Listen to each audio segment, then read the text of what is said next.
राम राम शेतकरी मित्रांनो, आता आपण इथे बटाटे लागवड केलेली होती, त्यामुळे थोडं लेट रोटावेटर मारून अंतर्मशागत म्हणून आपण आता इथलं जी घाण होती ती पूर्ण इथं दाबून दिलेली आहे रोटावेटर करून. आता रोटावेटर करताना आपला एक लक्षात आलं की हे जो आपलं पपई आहे, पपईच्या ज्या मुळ्या आहेत हे बघा. तर आता बघू शकतोय आपण की बा आपण इथून रोटावेटर केलेलं आहे, तर किती पांढऱ्या शुभ्र मुळ्या भर उन्हाळ्यात पपईच्या पिकांच्या आहेत. किती पांढऱ्या शुभ्र आहेत. रोगराई म्हणजे याला काही एक प्रॉब्लेम नाही आहे. इतक्या मुळ्या आपल्या आणि जमीनच अशी भुसभुशीत असल्यामुळे या मुळ्या पूर्ण वाढ करतायत.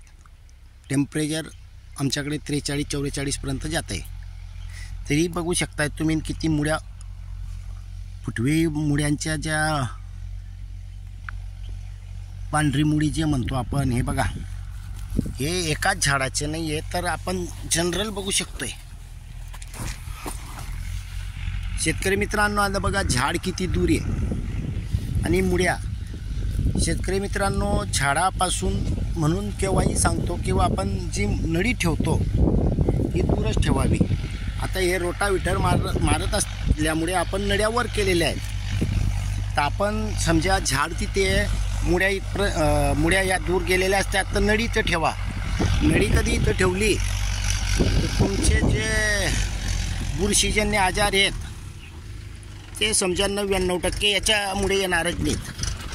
मेन बुरशीचं काय असतं, जिथं जास्त ओलावा किंवा पाणी दिलं जास्त तिथं जास्त बुरशीचा अटॅक होतो.